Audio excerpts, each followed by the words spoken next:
IAF work hots గా పేరొందిన యాంటనో AN-32 air craft అస్సాంలో కుప్పకూలింది. 5 వైమానిక సిబ్బంది చనిపోయిన ఈ ప్రమాదంపై అధికారులు దర్యాప్తునకు ఆదేశించారు. మృతుల్లో 2 అగ్నివీరులు కూడా ఉన్నారు.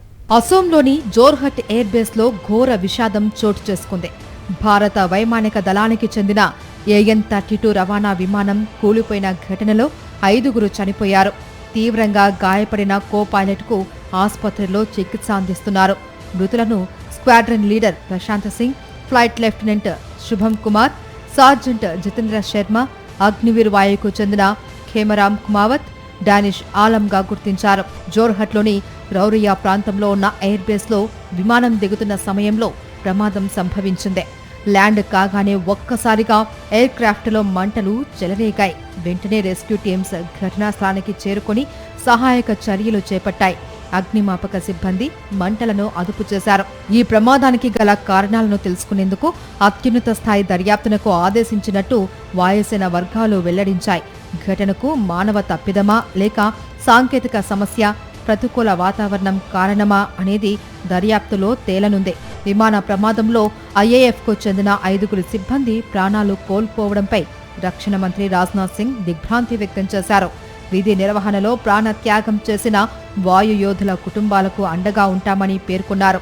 దేశానికి వారు అందించిన సేవలను ఎల్లప్పుడూ గుర్తుంచుకుంటామన్నారు. ప్రమాదంపై సమగ్ర దర్యాప్తు చేపట్టాలి అని అధికారులను ఆదేశించినట్టు ఎక్స్లో పోస్టు పెట్టారు. AN-32 అనేది సోవియట్ యూనియన్ కాలంలో అభివృద్ధి చేసిన ట్విన్ ఇంజన్ సైనిక రవాణా విమానం. ఉక్రెయిన్కు చెందిన యాంటోనో డిజైన్ బ్యూరో దీన్ని రూపొందించింది. ఎయిర్ క్రాఫ్ట్ రెక్కలపై అమర్చిన శక్తివంతమైన ఇంజన్లు దీని ప్రత్యేకత. ఎత్తైన పర్వత ప్రాంతాల్లోని ఎయిర్ ఫీల్డ్లలో, వేడి ఉష్ణమండల వాతావరణాలలోనూ సమర్థంగా పనిచేస్తుంది.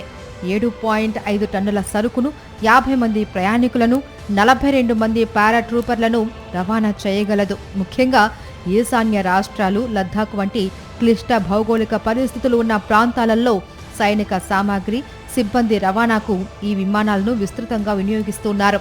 ప్రకృతి విపత్తుల వేళ సహాయక చర్యల్లోనూ ఇవి కీలక పాత్ర పోషిస్తున్నాయి. భారత వైమానిక దళంలో 100కు పైగా AN-32 మోడల్ విమానాలు ఉన్నాయి.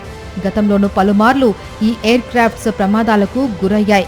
2019 జూన్లో అసోంలో జరిగిన ప్రమాదంలో 13 మంది చనిపోగా 2016 జూలైలో 29 మంది సిబ్బందితో చెన్నై నుంచి పోర్ట్ బ్లెయిర్ వెళ్తూ AN-32 విమానం అదృశ్యమైంది.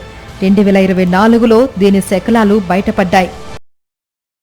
మరిన్ని అప్డేట్స్ కోసం ఛానల్ ను సబ్స్క్రైబ్ చేయండి. నోటిఫికేషన్స్ కోసం బెల్ ఐకాన్ పై క్లిక్ చేయండి.